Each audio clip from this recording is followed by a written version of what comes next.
CM Bhajanlal Sharma ने एक महत्वपूर्ण बैठक ली है। प्रदेश में आर्टिफिशियल इंटेलिजेंस आधारित कृषिगत सुधार को लेकर इसमें चर्चा की गई है। निवेश को बढ़ाने के लिए मल्टी मॉडल लॉजिस्टिक्स पार्क विकसित करने के संबंध में ये बैठक ली गई है। बैठक में युवाओं को रोजगार परक प्रशिक्षण उपलब्ध कराने के लिए केंद्र स्थापित करने पर भी विचार किया गया है। तो सीएम भजनलाल शर्मा ने ये महत्वपूर्ण बैठक आज ली है, जिसमें कई विकास से जुड़े महत्वपूर्ण मुद्दों को लेकर चर्चा की गई है। निवेश को बढ़ाने को लेकर चर्चा की गई है। इसके साथ ही रोजगार परक प्रशिक्षण यानी रोजगार से संबंधित जो स्किल डेवलपमेंट्स हैं, लोगों की ट्रेनिंग है, उन्हें उपलब्ध कराने के लिए केंद्र स्थापित करने पर भी सरकार विचार कर रही है। वहीं डूंगरपुर के सभा भवन में आज नगर परिषद की साधारण सभा की बैठक आयोजित हुई और ये बैठक सभापति अमृत कलासवा, कार्यवाहक आयुक्त एसडीएम संवरलाल अबासरा की अध्यक्षता में हुई है, जिसमें शहर के विकास और सुधार को लेकर 11 बिंदुओं पर विस्तृत चर्चा की गई। बैठक में नगर परिषद में पूर्णकालीन आयुक्त न होने से कार्यरत कर्मचारियों की कमजोर कार्यशैली से सभापति समेत पूरा सदन नाराज दिखा। हर बिंदु की चर्चा पर सभापति और कार्यवाहक आयुक्त के मध्य तकरार देखने को मिली।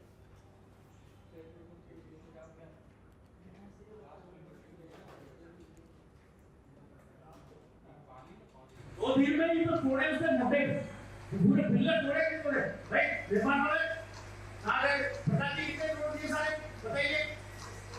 और उसकी फाइल चलाएंगे अज्ञात लोगों के खिलाफ। जो नगर परिषद इतनी हिम्मत हो गई है कि अपनी निजी संपत्ति के लोग का नुकसान पहुंचा देते हैं।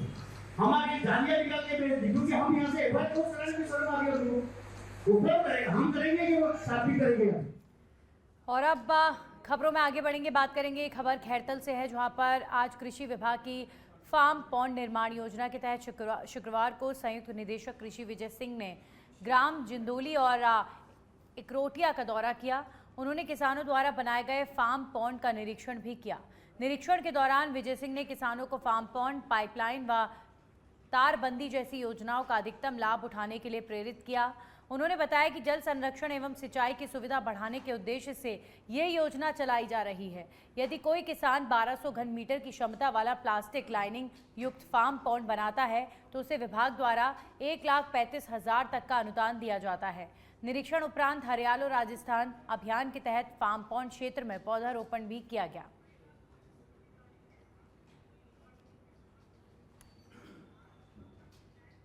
और अब खबर दौसा से है, जहां पर मानसून का दौर लगातार जारी है। ऐसे में जलदाय विभाग की लापरवाही आमजन को भारी पड़ रही है।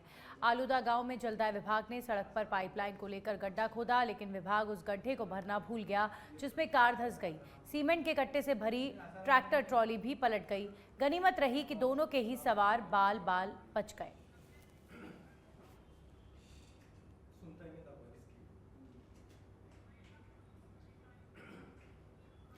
तो जलदाय विभाग की लापरवाही अब आमजन को भारी पड़ती हुई नजर आ रही है। दौसा में जलदाय विभाग का ये गड्ढा है, लेकिन इस गड्ढे को भरना भूल गए और अब आम आदमी इस गड्ढे में गिर रहा है। बारिश के मौसम में वाहन इस गड्ढे में फंस रहे हैं। सरकारी कर्मचारियों की लापरवाही का हर्जाना कैसे आमजन को भुगतना पड़ता है, ये सबसे बड़ा उदाहरण है।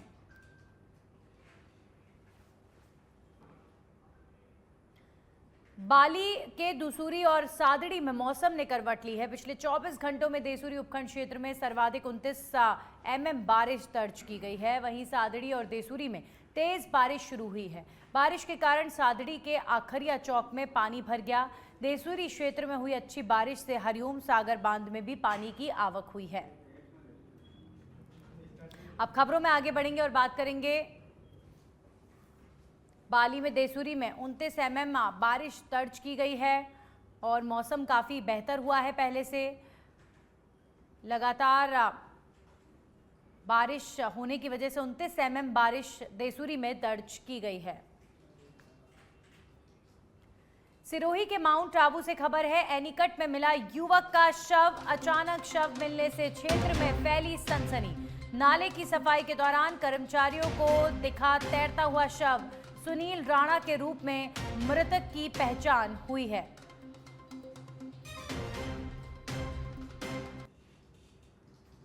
तो एनीकट में अचानक से युवक का शव मिलने से पूरे इलाके में सनसनी फैल गई है।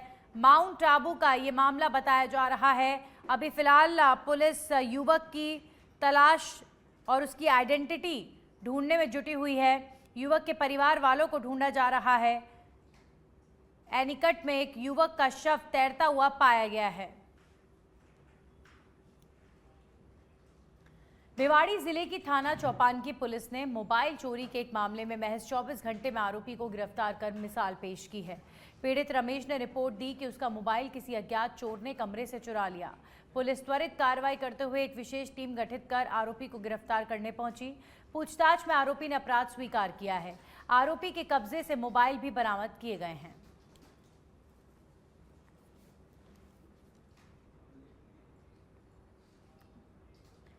जैसलमेर के पोखरण में लवा गांव के पास तेज रफ्तार कार के ओवरटेक करने से बड़ा हादसा हो गया।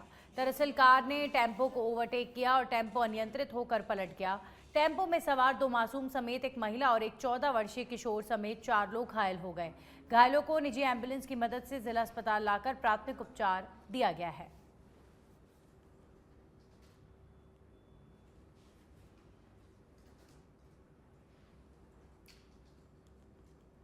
तो जैसलमेर में तेज रफ्तार कार के ओवरटेक करने की वजह से बड़ा सड़क हादसा हो गया है, जिसमें 2 मासूम समेत एक महिला और एक 14 वर्षीय किशोर के घायल होने की सूचना मिली है। घायलों को निजी एम्बुलेंस की मदद से जिला अस्पताल लाकर प्राथमिक उपचार दिया गया है। गुड़गांव थाना पुलिस और डीएसटी टीम ने संयुक्त रूप से कार्रवाई करते हुए 3 स्मैक तस्करों को गिरफ्तार किया है। तस्करों के कब्जे से 1 करोड़ 10 लाख की 293.9 ग्राम अवैध स्मैक और 4,200,000 और एक बिना नंबरी आरटीआर अपाचे मोबाइल और 2 एंड्रॉयड और एक कीपैड मोबाइल भी जब्त किया गया है। पुलिस स्मैक तस्करों से स्मैक की खरीद फरोख्त संलिप्त अन्य व्यक्तियों के संबंध में सख्ती से पूछताछ कर रही है। निर्देशन में ऑपरेशन इसमें काम चलाया जा रहा है। उसमें ये नशे के सौदागरों के खिलाफ बहुत बड़ी उनकी चोट है, जिसके तहत जिला डीएसटी के प्रभारी देवी जी और उनकी टीम और विशेष रूप से आसूचना संकलन करने वाले कमल सिंह कांस्टेबल, इसके अलावा चंचल शर्मा SHO गाँव में उनकी टीम मिलकर जो विशेष रूप से 12 और कोटा के रूट से सवाईमाधोपुर रूट से इस जिले में जो स्मैक की सप्लाई होती थी, उस रूट को पहले इन्होंने आइडेंटिफाई किया और विशेष रूप से चूँकि ये सपोर्टा से हो रहा था तो वहाँ के SHO सिद्धारा सिंह जी उन्होंने भी इस रूट का आइडेंटिफाई किया और आसूचना संकलन और अन्य तकनीकी साक्ष्य संकलित किए और उसके तहत ये एक बहुत बड़ी कार्रवाई करते हुए लगभग 294 ग्राम स्मैक है घासीलाल, विकास और कमल मीना है, इन तीनों से बरामद। क्योंकि ये घासीलाल बारा जिले का है जो वहाँ से लाता था और यहाँ पर एक ओम प्रकाश करके एक बहुत बड़ा तस्कर है जो सवाईमाधोपुर में रहने वाला है, उसको देते थे। ओम प्रकाश अपना जो भांजा और एक भतीजा है, इनको ये देते आगे। जहां प्रदेश के नए डीजीपी की कवायद तेज है। दिल्ली में यूपीएससी चयन समिति की बैठक में निर्णय, यूपीएससी ने वरिष्ठता के आधार पर 3 आईपीएस का पैनल भी फाइनल कर दिया है। आईपीएस राजीव शर्मा, आईपीएस राजेश निर्वाण और आईपीएस संजय अग्रवाल के नाम इस फाइनल पैनल में शामिल किए गए हैं। यूपीएससी इस फाइनल पैनल को भेजेगी राज्य सरकार को और 3 नामों में से मुख्यमंत्री भजनलाल शर्मा एक नाम का चयन करेंगे। 29 जून तक हो सकता है राज्य के नए डीजीपी का ऐलान। तो कौन होगा राजस्थान का नया डीजीपी? 3 नाम जो शामिल किए गए हैं यूपीएससी की फाइनल पैनल लिस्ट में, वो अब राज्य सरकार को भेजे जाएंगे और सीएम भजनलाल शर्मा इन 3 नामों में से किसी एक नाम का चयन डीजीपी पद के लिए करेंगे। हमारे सहयोगी निजाम कंटालिया जुड़ गए इस खबर पर ज्यादा जानकारी के साथ। निजाम, जल्द ही राजस्थान को उनका नया डीजीपी मिल जाएगा, लेकिन वो कौन सा नाम है जिनकी प्रोबेबिलिटी ज्यादा लग रही है कि डीजीपी बन सकते हैं, क्या जानकारी?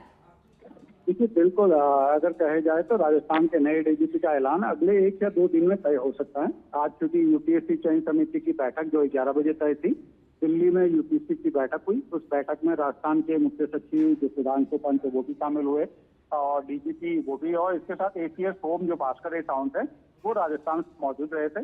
दूसरी तरफ केंद्रीय गृह मंत्रालय के अधिकारी रहे।